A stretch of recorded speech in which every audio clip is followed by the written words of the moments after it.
What's up guys, Jimmo here again with Refinish Network, and today I am going to be talking about polishing and covering a bit of the theory behind what polishing actually accomplishes. So we're going to be looking at this scratch right here on this hood, and a general rule when polishing out a scratch is if you can catch it with your fingernail, the odds are it's probably too deep to sand out. For a scratch to come out, it has to be in the clear coat. So to put things in perspective, we'll have a look at this diagram here, where it shows that you'd have your primer, your base coat, and your clear coat, and you can see where the scratch is, and it would be a little mark out of your clear coat. So what would happen is you would be sanding down that spot flat, and you would end up with this. So you can see the scratch would be now sanded flat, however you have a bit less clear coat on now. Now it generally isn't a big issue to remove clear coat when you're taking a scratch off, but again, if it's too deep, then you're going to have significantly less UV holdout in that area, so it might be a bit more prone to fading. So here's a look at taking the scratch out using some 1500 grit paper. Now you can use anywhere from 1200 to 2000 grit, and there's some trade-offs depending on what you're doing, but if you use something like 1200, it's going to leave some coarser scratches which will be more difficult to remove with the compound in the next step. Keep sanding really close to the edge and your paper's on the edge, it'll melt right through that edge before you know it. So when you're done sanding, you're left with a hazy kind of look, a dull area, and that is completely normal, and we're going to take care of that once we start polishing. So I'm using the 3M polishing system here, and there's several different ones to choose from, but most better ones are going to be at least 2 to 3 steps. And what you're doing is you're gradually refining the scratch to a lighter and lighter scratch. So say we started off with our 1500 scratch, and when you start polishing, I'll give you just some crazy numbers. I don't know exactly what the grits would be, but let's just say this step here is going to be somewhere between 3500 and 4000 scratch.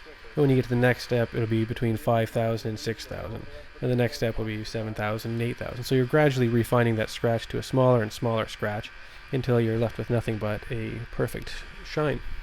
Now I'm using a wool pad for my first cut. You can use a wool or a foam pad. It doesn't really matter. The wool runs a little bit cooler and it's a little bit more aggressive, so the scratches it leaves are a little bit heavier, but it's just my personal preference. Either way, it doesn't really matter.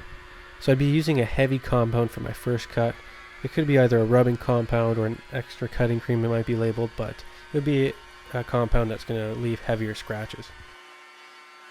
And when you're done this step, you shouldn't be able to see any more of that haze. So if you kind of get down, look on a few different angles, and make sure you don't see that haze at all anymore, and then you should be ready to move on to the next step.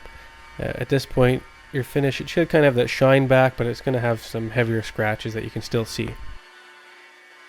So the second step typically would be a swirl mark remover, and with 3M it's a black foam pad.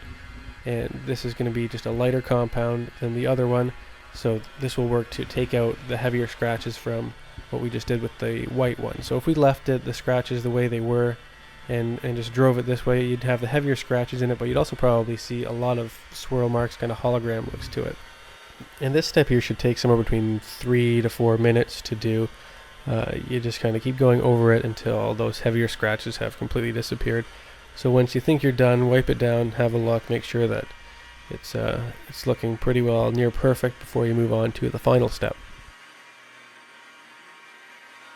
So the final step with 3M is the Ultra Fina on the blue pad, and it's actually used wet, so you kind of flick a little bit of water onto it as well as you're doing it, and this just works to remove any swirl marks that are left over.